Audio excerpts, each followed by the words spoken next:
Hello and welcome to another episode of our podcast, Fear Less, Do More. Today we have a fantastically fearless duo from CEO Sleepout. Bianca is their CEO, who is joined by their lived experience ambassador, Kerri Douglas. There is a lot more women than people think. They just hide, like on buses or in cafes or train stations and stuff. Some people will sleep in their car, still classed as homelessness, and sofa surfing. There's so many different areas of homelessness to consider. I met Bianca through a mutual friend who put us in touch, and it's just been a whirlwind since then. And CEO has opened so many doors for me as well, we're making ripple effects of change in the work that we do together, aren't we? So in most cities across the UK, we aim to raise £1,000 each, but in London it's £2,500 minimum. And currently we've got 2 participants who've both broken through the £50,000 mark for this year. Kerri, Bianca, welcome. Hello. Thank you for joining me today on the podcast, Fear Less, Do More. I was really excited about this one because I think everybody is aware that homelessness and people experiencing homelessness is becoming a bigger problem. It's a lot more visible. Whenever you visit any major city, anywhere, you will see people who are experiencing homelessness. But I think it's one of those areas where there's loads of misconceptions about homelessness. So it's great to have you both on. 2 different perspectives in a way. Kerri, with your lived experience, Bianca running the charity CEO Sleepout. Let's start with the charity. Tell us a little bit about what CEO Sleepout does. Yeah, so it's a national charity. We hold events in cities and towns across the UK, and we bring the business leadership community to those events for one night, sleeping out under the stars in all kinds of weather. And here in Newcastle, we've even done it in the Beast from the East, which was wow, notorious big storm. And we can't come close to what it's like to be forced to sleep rough, because we are safe, we have security, we have access to facilities, we bring a sleeping bag, lots of warm clothes, all the things. But what we do, we say it's a little wake-up call, it's a little taster, it's a little eye-opener that deepens that understanding and unlocks that compassion. And then I think that, hopefully when they leave and go back to their business, and we do it on a work night, so they go back to the business the next day, they're sort of thinking, okay, this is a problem that if I don't do something about it, who else will? And if I don't get involved in my communities, who else will? So it's about them taking ownership, taking back their power, and sort of saying, okay, what else can we do? What more can we do? And you're operating on a national basis. Yeah. How many have you got going? So we've got 20 this year. Every year we try and do over 20. We've got a tiny little team. So myself and one other full-timer, and then 2 part-timers to make up 3 full-time equivalents. And we try and get these events to raise upwards of 800,000 to £1 million a year. So this year we're on track for about £800,000 raised. We've raised £6 million overall since we started. And those funds, the vast majority of those funds, go directly back to the front line in every city where we hold those events. So we'll have a basket of charity beneficiaries that we're working with. The participants at each event get to know those charities because they'll tell their stories, they'll bring people with lived experience, and then we redistribute those funds back out to the front line. And you mentioned lived experience there, and I think that's one thing that certainly, me looking in, stands you apart from some of the sort of similar ventures, because you actually base what you do in lived experience. And I'm really grateful that Kerri's come along today, who has that lived experience. Kerri, can you just tell us a bit about your story? Okay, so I'm from Newcastle originally. I don't sound like I'm from Newcastle, but I am from Newcastle originally. But from the age of 13 to 24, I was a rough sleeper here in Newcastle, but mainly in London. I was killing care, ADHD, all sorts of problems growing up, reacting to trauma. So I rebelled and started running away from foster care just to fit in, really. And when I was 24, I got out of that, changed it all around. And now I'm actually lived experience ambassador for the CEO Sleepout, which is something I'm quite passionate about, actually, because they are set apart from most sleepouts and stuff. Yeah, they are different. They're so different. So yeah. When you see people who are experiencing homelessness, it tends to be men. There's not that many women. but that's the perception anyway. I mean, it's been reported by Single Homeless Project. They collaborated with Solace Women's Aid, and they've done a census, mainly in London, but there is 100 local authorities that have took part in that census as well, and the results are back saying that it's 10 times more than what the government has reported. That's not just women on the streets, that's temporary accommodation as well. But yeah, so there is a lot more women than people think. They just hide, you know, like on buses or in cafes or train stations and stuff. Some people sleep in their car. It's still classed as homelessness, you know, and sofa surfing. I think when people associate homelessness, they think straight away of a man on the side of the street with a cardboard sign, but actually there's so many different areas of homelessness to consider.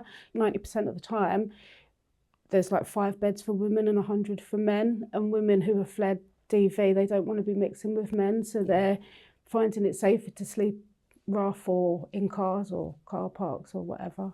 Yes, so at the start, there's, you know, most people, if they see a person experiencing homelessness on the streets of Newcastle, London, Manchester, wherever, will divert away, will not look at them, will take themselves away from that. A lot of that, I think, comes out of fear. But what would you say about what homeless people are actually like? The ones that you will see rough sleeping are the more severe cases, those that feel abandoned, rejected, unloved, like they don't deserve to be loved or anything like that, you know. And they're the ones that will become aggressive. That's their fight or flight mode. That's because, like I always say, if you've had a really crappy day, like what do you do to get over that day? How do you regulate, etc.? Well, if you're someone in that situation with ADHD, for example, because 8 out of 10 rough sleepers have got an underlying mental health condition as well, so that needs to be considered.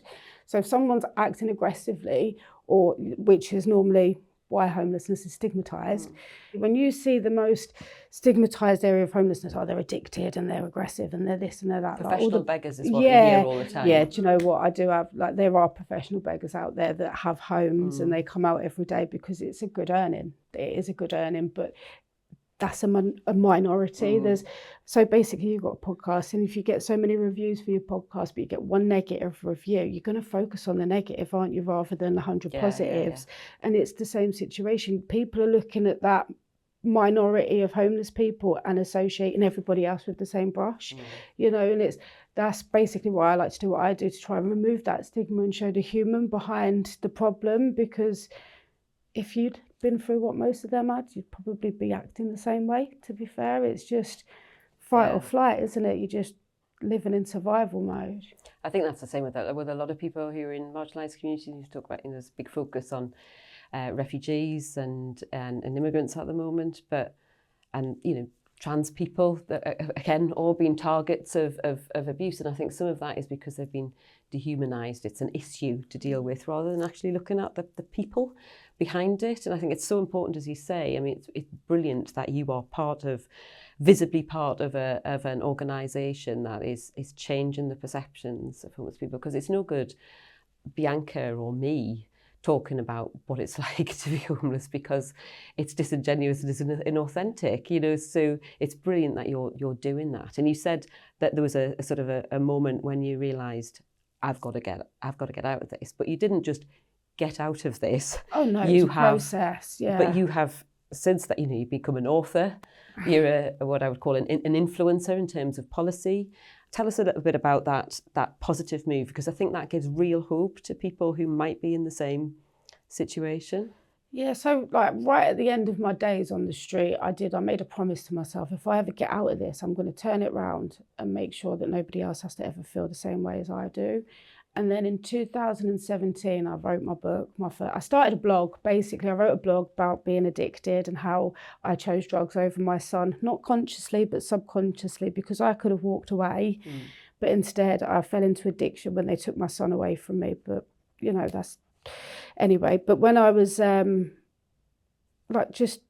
know, when I hit recovery, I started volunteering in a coffee shop and it built me up and stuff. And I just started working like for a soup run and like going out every Wednesday to Hamilton Square in Birkenhead and just feeding the homeless and stuff. And it just made me feel like that was my purpose now. And I just became a Christian as well. So I was growing in that, you know, and I just felt like that was why I was brought through that to be able to go and then make a difference. And then in 2020 was when it really kicked off for me. I'd released my paperback and I'd spoke at 1 or 2 events, but then I got invited to speak in Parliament, and like twice for St Mungo's, and that was really where it all started. I just thought, actually, I could make a difference here because people in the right places are starting to listen. And and then COVID happened, like pretty much straight after. And through COVID, I met Bianca through a mutual friend. He put us in touch, and it's just been a whirlwind since then. And CEO, it's opened so many doors for me as well, and it's been a joint thing, hasn't it? It's not like they're gaining from me, I'm gaining from them as well. It's like a teamwork makes the dream work thing. And we're making ripple effects of change in the work that we do together, aren't we? I think, like you say, Gill, Kerri gives us the credibility. Yeah. And when Kerri speaks, you can hear a pin drop. The people who are listening to Kerri sort of almost can't believe they're seeing a person so accomplished who's been through what she's been through. And it really makes us, it provides a mirror to ourselves. Any one of us could find ourselves in that position, and every one of us has the same hopes, fears, talents, desires for a greater life, but definitely deserves kindness and shelter, basic human right to shelter. So Kerri helps us bring that message home. And going back to what we do, we can't really, it's a business event with a twist, you're sleeping out, you're raising money. So we can't replicate what it's like to be on the streets. But when somebody like Kerri testifies to their experience, I think it really does open up people's hearts and minds to some of the humanity of the problem.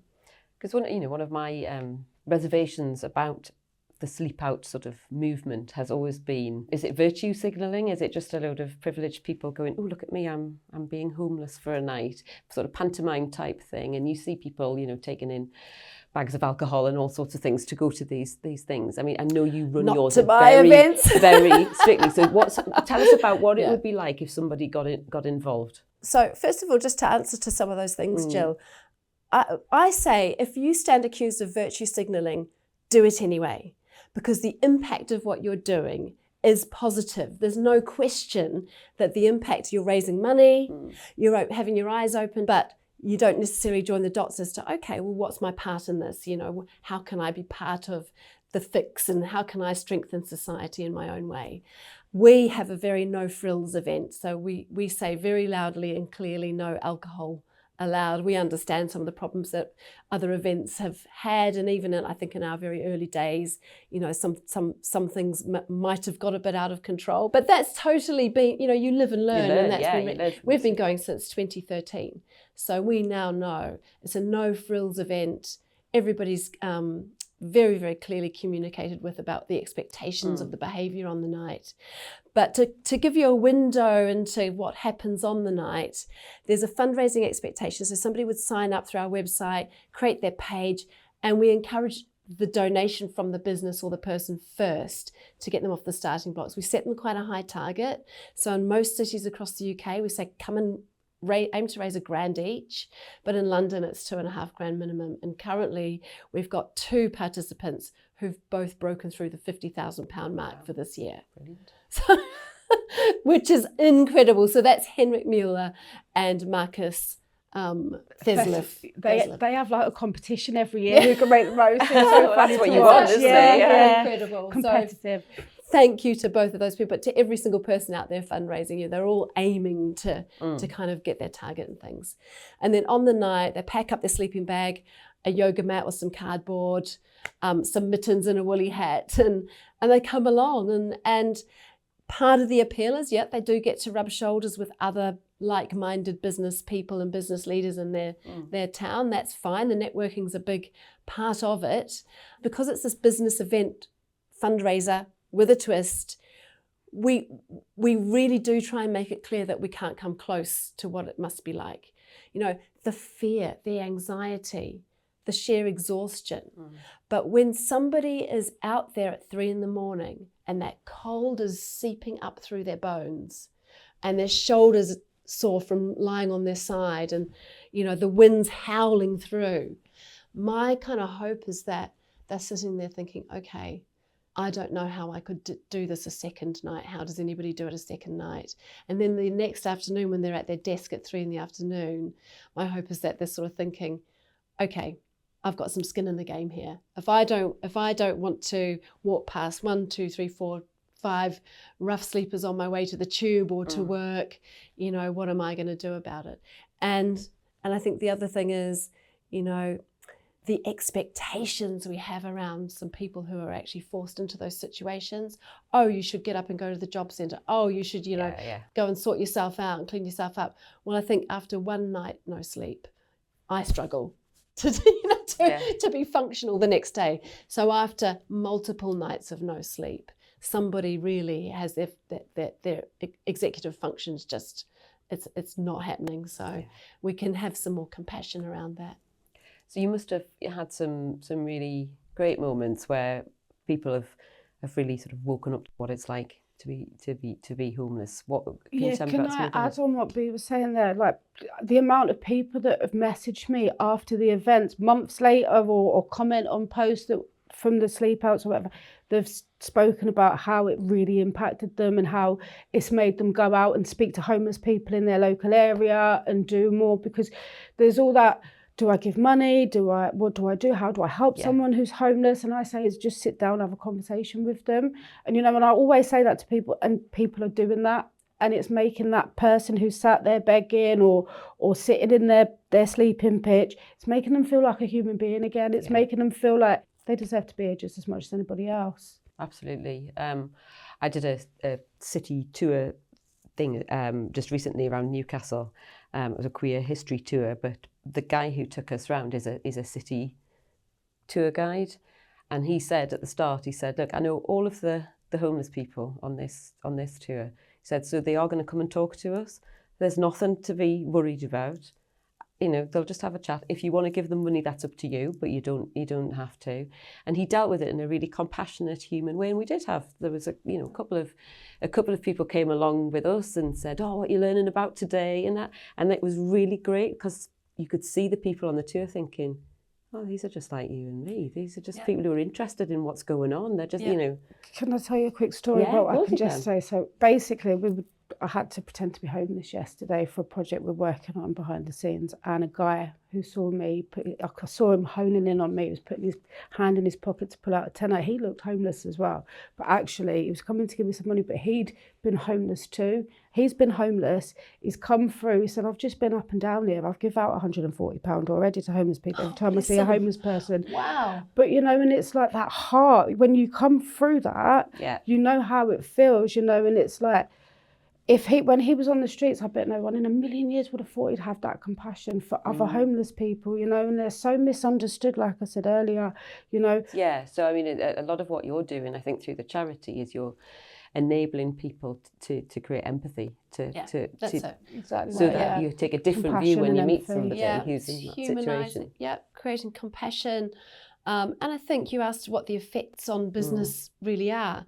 We've had people let us know that they've signed up for living wage for their lowest paid employees. We've had people start to take their social value really seriously.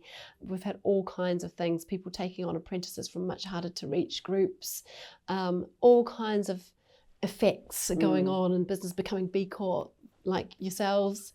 So, you know, absolutely amazing effects. And I can't say that I'm the charity, the CEO Sleepout, the event is the big reason for that. But it's one piece of, they're hearing it from me, they're hearing it from other places. They're kind of on a wave of, it's coming into their consciousness in lots of different ways. And we just kind of slot that in there, and, you know, hopefully it leaves that lasting impression and that impact then follows. Fear Less, Do More is brought to you by the team at Square One Law. If you're enjoying this episode, hit follow or subscribe. It really helps us out, and it means that you won't miss out on any future episodes. We have some great fearless guests that leave you feeling really inspired. And if you think someone else would enjoy it too, feel free to pass it on, whether that's a mate, a colleague, or someone in your network. Thanks for listening. Now back to the conversation. You've spoken at Parliament. You've also written a book. What's your book called, in case anybody wants to check it out? Gutter to Glory, Pavement to Parliament. That's a brilliant title, isn't it? Thank you. So if you could speak directly to Keir Starmer or whoever at the moment, what would be your sort of one key ask of government about what they could do to really make an impact? Rebuild the system and rewrite it from love and compassion instead of obligation and tick box exercises, because it's like one size fits all, and instead we're working with age-old systems that have not worked for generations, and that's being proven because we're seeing rises rather than resolutions. So I think we do need to look at the system as a whole, like all the contributory links into the homelessness system. But to be fair, we are doing, I'm working with other groups behind the scenes and stuff, especially in women's homelessness. Yeah. So we're hoping to change some policies and stuff when it comes to women's homelessness. But just to look at homelessness as a whole, because we don't want to look like we're being gender specific either, because nobody should be on the streets regardless of gender, whether they're transgender, whether they're male, female or whatever. But there's a lot of focus on women's homelessness at the minute because of the recent census and stuff. So just to be able to, I would say to Keir Starmer, love them. Remember who put you where you are. We are the people and your job is to look after the people. But I don't want to get into politics. Well, you're already sort of in it, aren't you? Yeah, it's kind of my work. But, it's a hard place to be because actually I have my views. Mm-hmm. Sometimes they're not as neutral as they should be. So I try not to talk about politics too much anymore. Well, as you say, the government represents the people, and the people who have got the lived experience need to shape the policy. So I think, your voice, no matter whether it's neutral or not, is one that needs to be heard. I think if I could answer your question again, I'd just say to Keir Starmer, can you please hire people with lived experience in the House? Because if you have people, MPs and stuff that have got that lived experience, that haven't just been handed everything, then they would know how to fix that system and to be able to relate to the people as well that are accessing that system. Because there isn't any relatability, therefore there's no compassion, there's no love, it's just obligation. It's a problem that they just don't know how to fix anymore, and it's so simple and cliche, but it's love. That's how you're going to fix this issue. Love them first, meet them where they're at, and they'll want to go to the next level. Well, that's a lovely message, isn't it? That's just, how can anybody argue with that? That's really...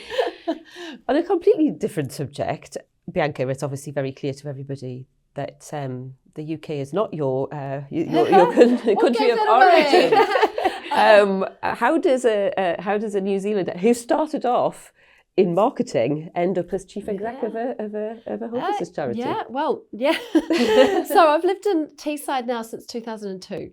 And I came over because I'd met my husband in Edinburgh a couple of years before, but we'd gone back to New Zealand. I had twins. And I was going to need some family support. But anyway, he persuaded me to come back to the Northeast where he was from. And I did work, and I ran a web and creative agency. Well, I co-ran it. I was managing director. But I was in the same building in Boho 1 as a chap called Andy Preston, who you will know as the elected mayor of Middlesbrough during the COVID years, during the pandemic years. But in 2013, he'd set up a charity called the Teesside and Middlesbrough Philanthropic Foundation. And that organisation ran the first CEO Sleepout in Middlesbrough at the Riverside. He twisted my arm to go and sleep out, and which I did. And it was end of March 2013. My God, it was weather like it was today. Sleeting, snowing, raining, wind, horrendous. And but the atmosphere was electric, and I could sort of feel the camaraderie was great, and everybody knew they were there to do something amazing. And I think we raised upwards of about 47 to 48,000 pounds that one night, just from a smallish group of Teesside CEOs. And I had a conversation with him afterwards, and just thought it's really got legs. You could roll it out. It's got, it's a great concept. And then I went back and did my own thing with Calm Digital. Who knew what he was doing? But in the meantime, he was busy building CEO Sleepout as it's into its own charity. He and my trustee Abu Ali were forming it into a charity, running it in Newcastle, running it in Nottingham, Manchester, Birmingham, and London. And all in Andy's spare time, to his credit, voluntarily in his spare time, supported by his personal PA, Diane Gould. And then in 2017, I had exited Calm. I was freelancing, doing some lecturing, doing some contract work as a digital marketer. And I got a phone call from Andy out of the blue, literally out of the blue, saying, you know, the CEO Sleepout, I think I'm going to need some help, someone to help me take it forward. And I think you could be that person. I was like, okay, I've got literally about 2 hours spare a week. But I did agree to give him 2 days a week. And from there, it was everything that I had kind of hoped for, because I'm very intentional. I knew I wanted to live, I knew my career needed to tick some boxes in terms of my personal values. I knew I needed to feel personally fulfilled on the values front. Yeah. And I could tell that CEO Sleepout would help me do that. I became CEO in January 2019, and I got it through the pandemic by doing virtual Sleepout events, and then relaunched it again. And we're now where we are, which is 40 cities on the roster, 20 in any given year, trying to slowly but carefully grow the capacity, grow the team, because we want to keep the charity very, very lean. You know, anybody can look in our accounts and see exactly where the money's gone, where the money goes, and can see that the vast majority of those funds go straight out to the beneficiary charities, which I'm very proud of. So in order to grow, we have to be very careful just to be able to maintain that really low cost model that we have. I suppose from your marketing background comes into that, because that's about how you maintain your brand integrity, isn't it? That's about how you keep that. And it's also about your culture, you know, how do you, as an organisation grows, one of the big challenges is how do you keep the culture if you've got, particularly when you've got distributed organisations across the country. How do you make sure that a CEO Sleepout is exactly the same as in Manchester as it is in London, as it is in Newcastle? It's quite a challenging organisation to manage, really. Yeah, and we've managed to do it, but we stay in our lane. I think that's the key. We, you know, anytime we've tried something other than a CEO Sleepout, from the CEO Sleepout kind of template that we've developed over the years, it takes our eye off the ball. And I think it's really important that we do look to stay in our lane and do what we do well, and just keep doing more of what we do well, rather than trying to be all things to all people. We're not that. We are one thing, and we do that one thing really well. And you know, our brand recognition and reputation in cities across the UK, it blows my mind. I mean, we've bootstrapped this whole thing, but because we have high profile participants, our marketing is kind of secondary marketing. Yes. So they'll do a lot of that for us, user generated marketing.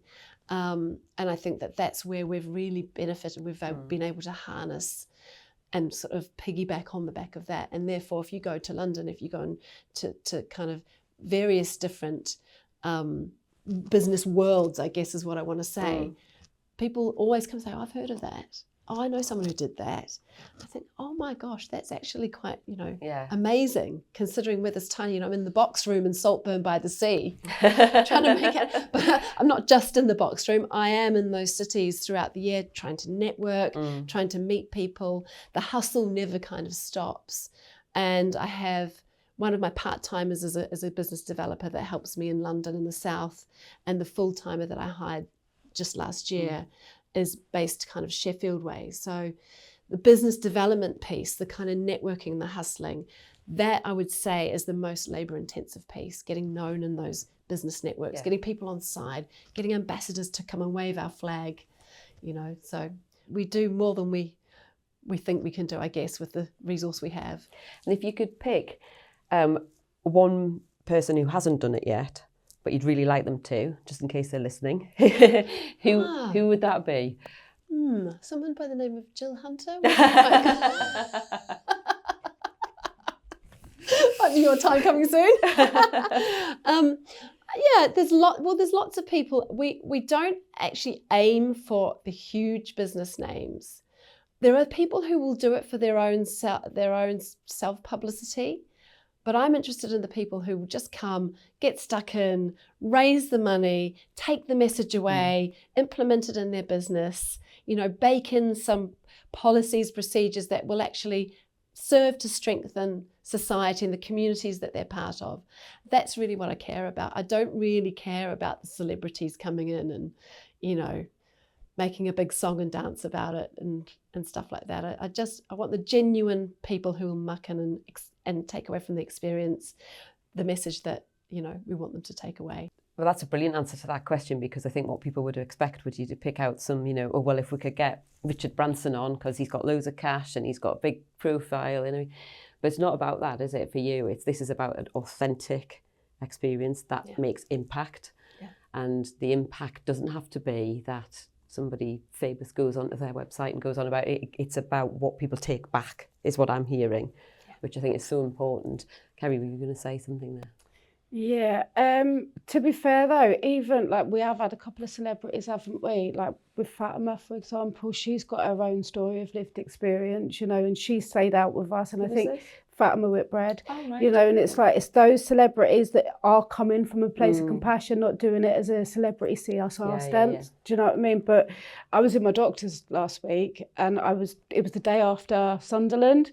I was just saying, sorry, I'm a bit rough today because I was at Sleepout last night. She was like, I've heard about CEO Sleepout. So even my doctor's heard of CEO Sleepout. So, yeah. We're very clear that our target market is SME leaders as well. So we say business leaders, and in London you do get the PLCs, but actually in the towns and cities across the UK, it is more the SME crowd that comes. And I think it's important because the SME is the power base in the UK. Absolutely. It's a power block. And if we could get SMEs to kind of work together, can you imagine the influence? And I think if my message of what more can you do, get involved in your social value kind of activities and start to map and monitor it.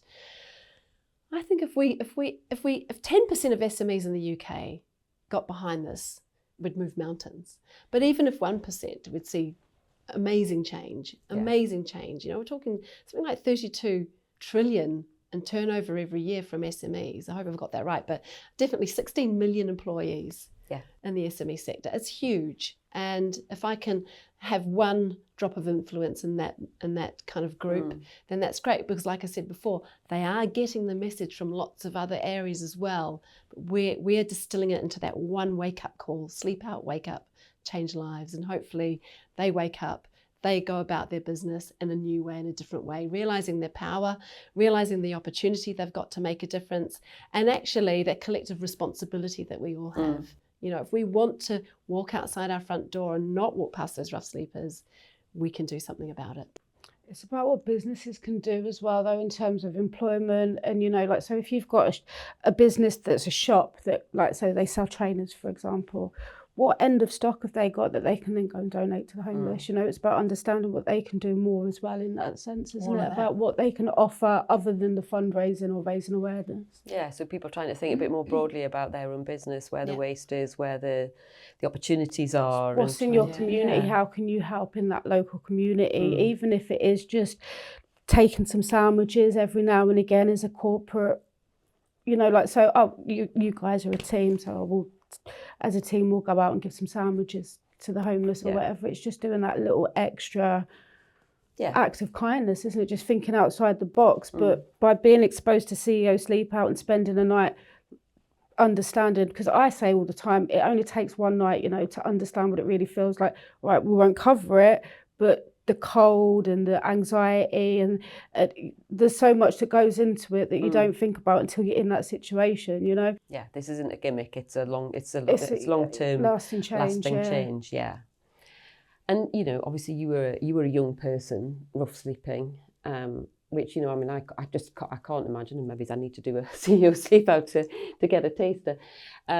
If there's a young person out there who is feeling hopeless, is on the streets, what hope can you give them? I mean, you're obviously a brilliant role model, but what would you say to that person? That they do deserve to be loved. There is help out there for them. They might not be able to see it right now, and it might feel like everyone's against them, but actually there are good people out there, and you just got to allow them a chance to help you. But it's so hard because especially when you're so young, there's so many influential people around you, and when you're stuck in that lifestyle, a majority of those people are bad people that are going to drag you in the wrong direction. So it's about them knowing that there is positive out there, but it's really difficult because what's normalised to them is probably grooming behaviours and abusive behaviours, etc. You know, so just to keep looking for the light, basically. Just keep looking for the light because you will find it. And there are organisations out there that support young people. There's DuPaul who do the safe stops across the country. And then there's Centrepoint as well. So there are services that are available, and they might seem